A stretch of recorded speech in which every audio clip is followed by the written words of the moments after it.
Tell me what you mean by the plantation of the Democrats and how you still feel it exists today. Well, the Democrats were the party of the old slave plantation. Again, they kind of try to blame that on the American founders, but the truth of it is that there were plantations in America in the founding, but there weren't that many of them.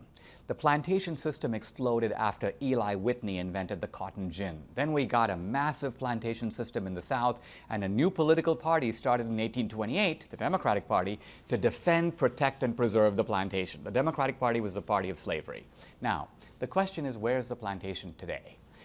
Interestingly, an important scholar, Kenneth Stamp, in his book, The Peculiar Institution, he tells you what were the features of the old slave plantation. He says, dilapidated housing, broken families, a lot of violence necessary to hold the plantation together.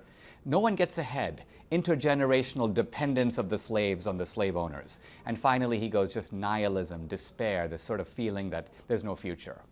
And I say those exact same 5 features can be found today in what I would call the modern democratic plantations. Now, these aren't just the inner cities. Yes, you can find them in Oakland, Baltimore, Chicago, St. Louis, and so on, but you can find them in the Latino barrios. My wife is Latino. She grew up in the barrio. The Latino barrios of South Texas or Los Angeles, the Native American reservations. I toured the Pine Ridge Reservation in South Dakota.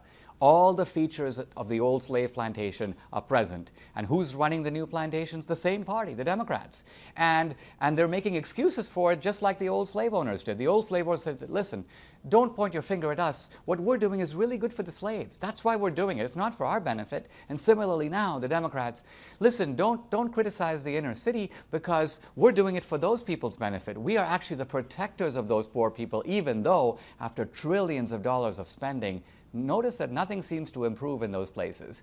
And the reason the Democrats don't want to improve them is they can harvest 90% plus of the vote for the Democrat. They've created this system of intergenerational dependency. So in a new form, the old plantation, I argue, it's now a multiracial plantation. It's black, it's brown, it's yellow, but it's still there, and the same party is running it.